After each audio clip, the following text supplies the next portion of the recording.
Alright pal, bet you didn't expect to see me, especially it being close season, but just a early update in June.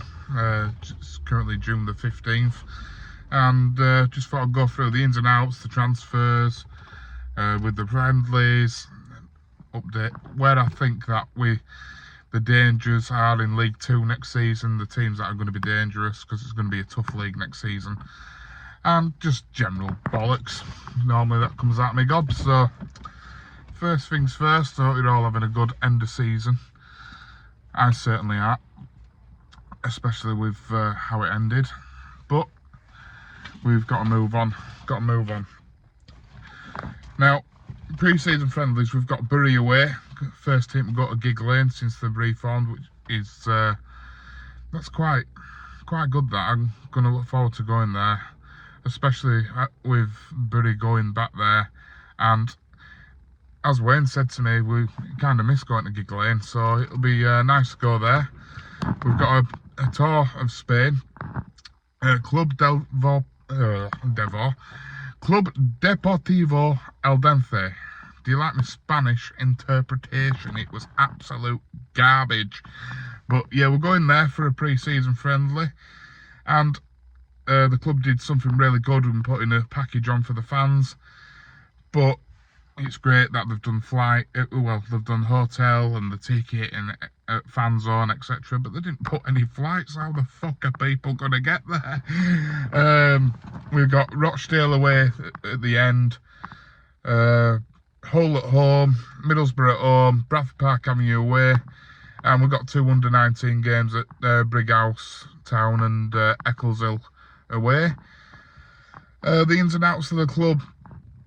Well, we offered Andy Cook a 3-year deal, and he's took it, which I'm absolutely buzzing to have Cookie back for the 3 seasons. He's earned it. He's absolutely earned it, and I feel kind of sorry for him with the squad that he's got to put up with, to be honest. But it's great to have Andy Cook there, goal scorer, knows where back at net is, and you know, Andy Cook fully deserves it. I think he likes it. Well, he must like it here.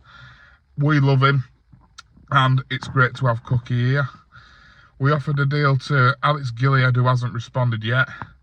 Liam Rydal, which I'm quite disappointed in actually, because his old legs, you could tell against the Carlisle, he just couldn't run, couldn't do much really, can't get forward, can't get back, can't defend for shit. And we've offered him a 1-year deal and he's took it, which not too pleased about, but I'll get on to the reason why. And you know, we've who else did we offer a contract for? And they've signed. You see, I'm doing this off the top of my head, and yeah, I think it's just Cook and Rydal at the moment. Now, the players that have left, Kean Scales has got to Scunthorpe United in the National League North. Quite disappointed with that really, because young lad, and you know, a few games that he's played for us, he hasn't looked great and he's not looked too bad, but with a young player, the potential's always there to do something, especially with working with experience with like Richie Smallwood and managing by Mark Hughes has been in the Premier League with teams. You know, I'd have thought that for the development, he could have done something, but the club obviously haven't seen that. Abu Issa has gone to Grimsby. Get in. Not disappointed to see him go whatsoever. If Grimsby get the player that Abu Issa was at Scunthorpe, they've got a great player.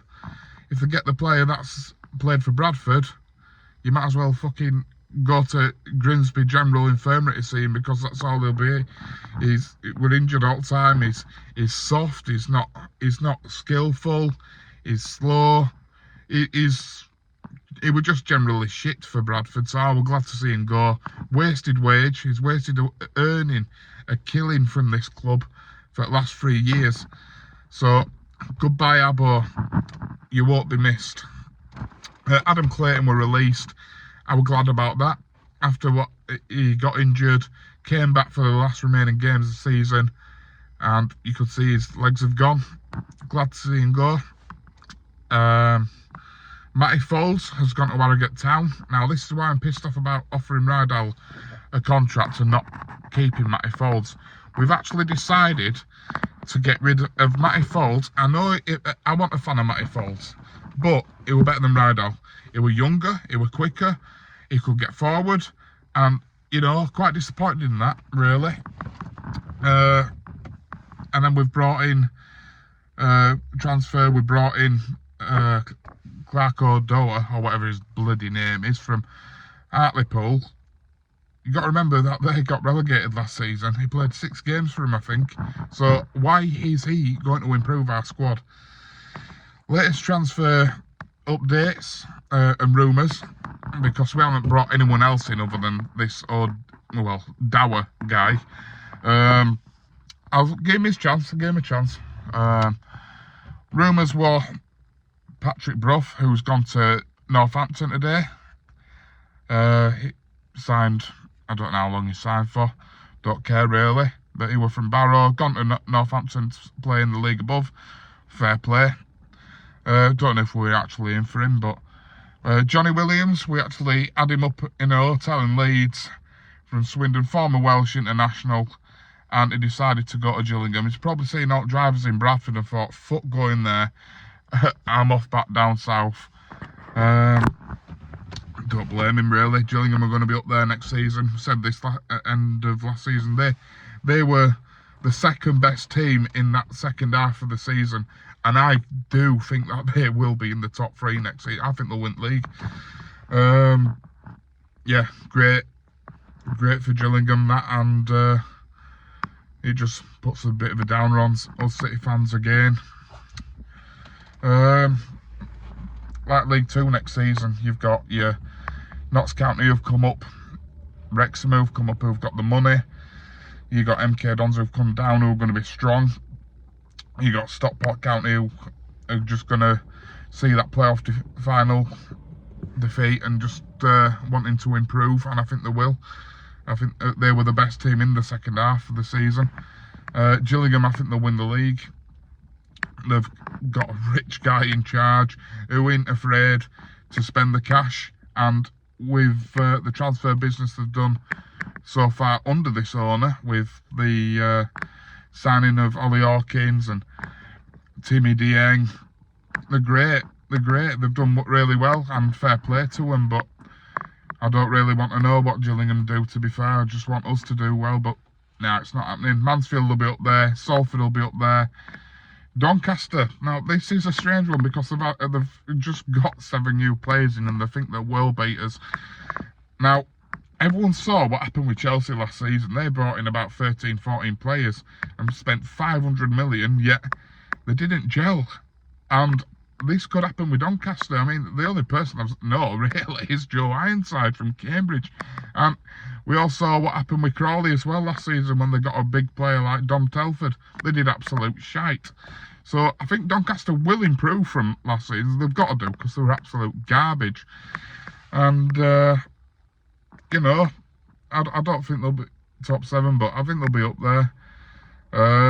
Swindon, I don't think they'll be a threat. I think Barrow will be. I think Barrow will be up there. The relegated sides, Accrington possibly. Morecambe won't be. Forest Green will be, because they know this league. They always do well in this league, regardless of if they've got a new manager in like Duncan Ferguson and that. I think they'll be up there. Newport, you never know. Are they going to be good or are they going to be crap? Are they going to be in playoffs or are they going to be in relegation scrap? I think Colchester will have a good season. I think Tranmere will be decent next season. They've just signed Christian Dennis.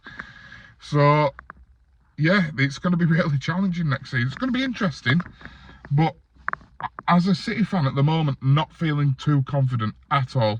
In fact, I'm not confident at all, but hopefully that will change within the next few weeks, and we actually do get some signings and bring some quality in, because, you know, they don't make it sound off or anything, but we promised all this shit by Ryan Sparks. I'm not criticising him either, because at the end of the day, he has done well. He's brought in managers that we've wanted and things, but when false crap's being fed to us, we're going to do this, we're going to do that. We're happy with this squad. We just need to add a few more players. How can you be fucking happy? We were playing decent Peter Taylor football last season. Peter Taylor would go out for a 1-0 win, and we were shit. We were absolute dog shit when he were in charge. But with Hughes, we're doing the same, but we're doing it a little bit more interesting. And it's just not great. People are saying they want to see Tyreek right back. I don't, because it could be another Dion Pereira situation, and we don't want that because it will waste a wage. Scotty Banks went back to Palace, and Critchlow looks like, well, he ain't returning. I don't blame him after death threats. I think, let's go on to League One. Let's go on to teams that are being promoted. Do I think that Leyton Orient, Carlisle, Northampton and Stevenage are going to do well next season? I think Leyton Orient will be the better team out of all the four because they're great. And I think Carlisle will stay up as well. I do. I think that momentum of the playoffs, they can make Brunton Park a fortress. I fear for the other two. I definitely fear for Northampton and Stevenage. Stevenage more, but I don't care about them two either way. Yeah, they've got up to League One. A bit of jealousy there, but you know, would we really want to go up to League One and get dicked every week if we can't even get players in like Johnny Williams and shit like that? But that's besides the point. The club have announced that they've got a fans forum on the 27th of June, which is my birthday. I won't be attending because I don't want to have my birthday ruined by false bullshit that keeps getting promised to us. Like, we're going to do this, we're going to do that. And we just end up disappointed year in, year out, don't we? So, the joys of watching City here. We have had another transfer rumour in bringing in Dan Ige, or whatever his name is. Listen, I've seen City against Crewe at home and away last season. Yeah, he was decent. And everyone's saying that he's this world-class winger and this and other. He played for Crewe. He looked really good for Crewe out of their whole team, which was shit. Now, did he play like that for all the games, or were it just against us, or were it certain games were he an inconsistent player or not? Don't know. I don't really know. But this narrative of he's fantastic and can do this, that, and the other. Why has he played for Crewe?